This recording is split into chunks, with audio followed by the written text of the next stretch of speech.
Hello guys and welcome back to Mystery Truth. Why Putin may face his own Stalingrad in assault on Kyiv.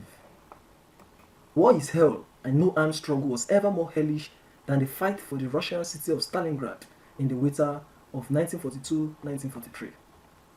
Colossal in its scale, savage in its ferocity, this titanic clash between the Nazi invaders and the Soviet defenders reached astonishing heights of courage and plumbed sickening depths of barbarism.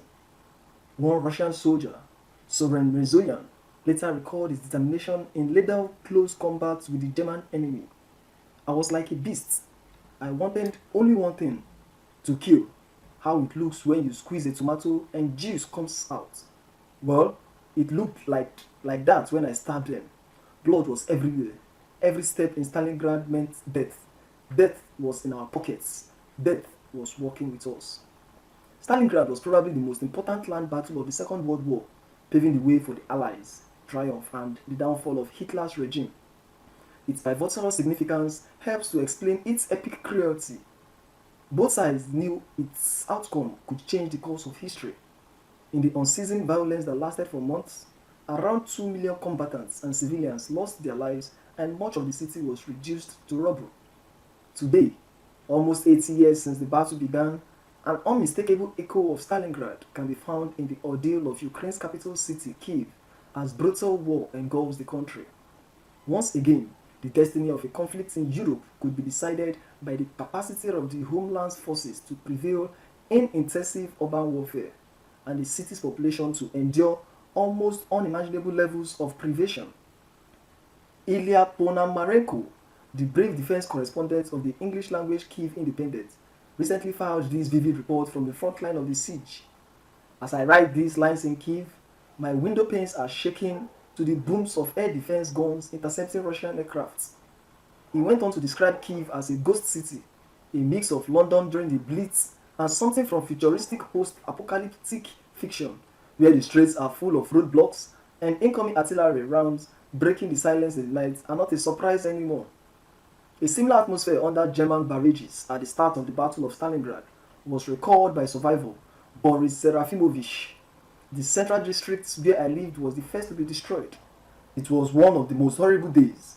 The earth literally trembled. We took cover in a bomb shelter. The next day, our house was gone. For the Ukrainian resistance, the lesson of Stalingrad is an inspiration, showing even the most powerful war machine can be defeated.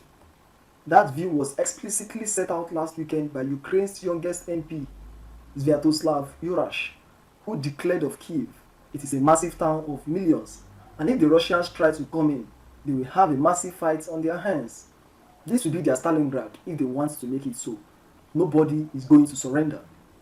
If the experience of Stalingrad is indeed repeated, then Kyiv will be the graveyard of Vladimir Putin's forces, and perhaps his presidency too.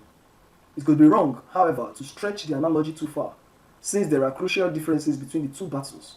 For a start, Stalingrad was just one element in a vast global cataclysm that embraced much of the world from North Africa to North America, whereas the present war in Ukraine has been contained so far. Nor is there much resemblance between Ukraine and the Soviet Union. The former is a democracy headed by a charismatic elected president, Volodymyr Zelensky, whereas Joseph Stalin was the merciless dictator of a totalitarian police state. There is also the bitter irony that the Russians were the heroic defenders in 1942-43 against the Germans, but are now aping the Nazis in their aggression. And despite increasing levels of bombardment by the invader, the battle for Kyiv has not yet descended to the wholesale slaughter or vicious street fighting of Stalingrad. Even so, the parallels cannot be denied. Just as Kyiv embodies Ukrainian nationhood, so Stalingrad was of vital strategic and political importance in the Soviet Union. Previously called Tsaritsyn and renamed in 1925 in honor of the country's ruler, the city was not only a major transport hub on the river Volga, but also a key manufacturer of metals and armaments. In their fall-train campaign, now entering its third week, the Russians have been exposed for their complacency. Putin's forces thought they would overrun Ukraine in a few days and bring down Zelensky's government, but that optimism was a delusion. The same wishful thinking infused Hitler's armies when they mounted Operation Barbarossa, the invasion of Russia in June 1941, believing Stalin's regime would collapse in a few weeks. Even at the beginning of Stalingrad, the Nazis were overconfident. We are being sent northward along the front towards Stalingrad. We can already see the smoking town. It is a happy thought that the end of the war is getting near, said German infantry William Hoffmann. Part of the Germans' problem in 1942-43 was that their supply lines were badly overstretched because the nearest functioning railhead was 50 miles away and they lacked sufficient trucks. Led by General Frederick Paulus, their army needed prodigious amounts of material and rations. In September alone, its attack on Stalingrad consumed 25 million rounds of small arms ammunition, 500,000 anti-tank shells, and 732,000 artillery shells, while each division needed 20 tons of food and 50 tons of fodder for its horses. If that sounds familiar, it should. Today, Putin's forces are also plagued by logistical difficulties, with poorly maintained vehicles breaking down and tanks held up by fuel shortages. Moreover, the muddy terrain around Kyiv, full of pit bogs and tributaries that flow into the mighty river Dnieper, is suitable for the large movements of troops. It's unsuitable for it rather.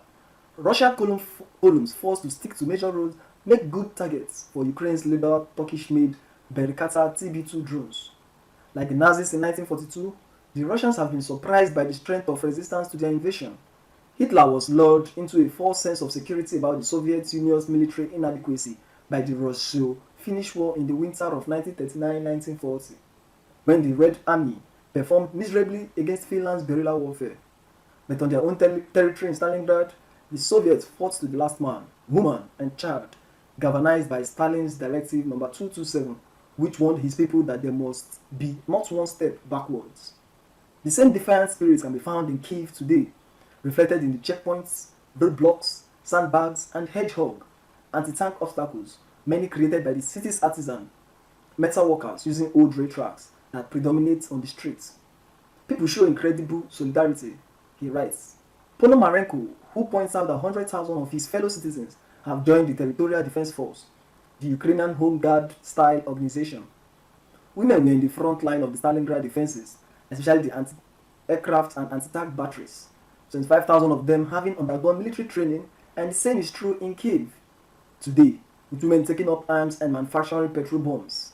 Just as Russia is battling for air superiority today over Ukraine, so the Germans held the skies over Stalingrad in 1942 through a Luftwaffe force of more than 1,100 aircraft.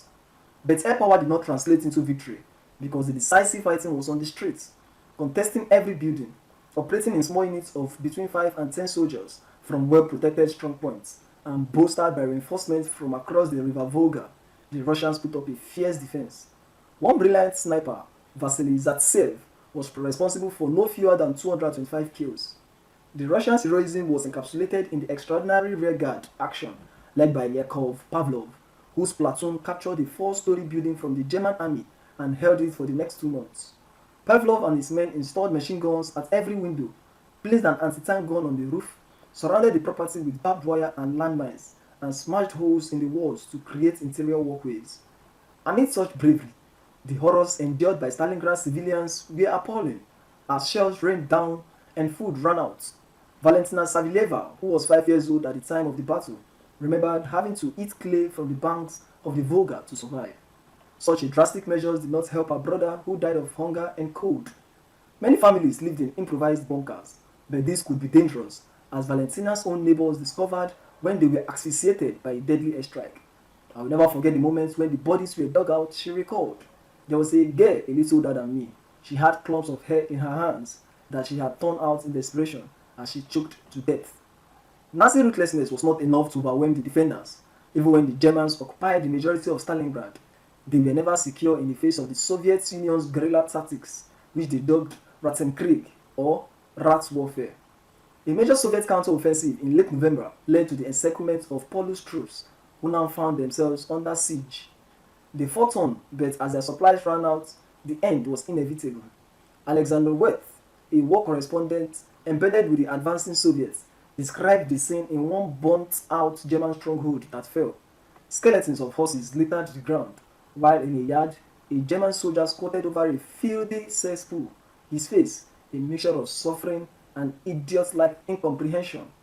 Against a nearby wall were piled the yellow corpses of skinny Germans, and in the basements were 200 more soldiers dying of frostbite and hunger. By the time of the Nazi surrender in February 1943, their total casualties killed, wounded, or captured at Stalingrad, along with those of their allies, were estimated to be perhaps as high as 870,000. But the Soviets also paid the monstrous price for their heroic triumph, with a total of 1.12 million casualties. Given such past bloodshed, it would be an inhumane tragedy if today's Russian aggressors were to turn Kyiv into another Stalingrad. Wow. What do you have to say concerning this? Do you think Kyiv will be the end of Putin? Or do you think Putin would, like he said earlier, withdraw from Kyiv? So whatever you have to say concerning this, drop your comments in the comment section and please subscribe to this channel. Thank you very much.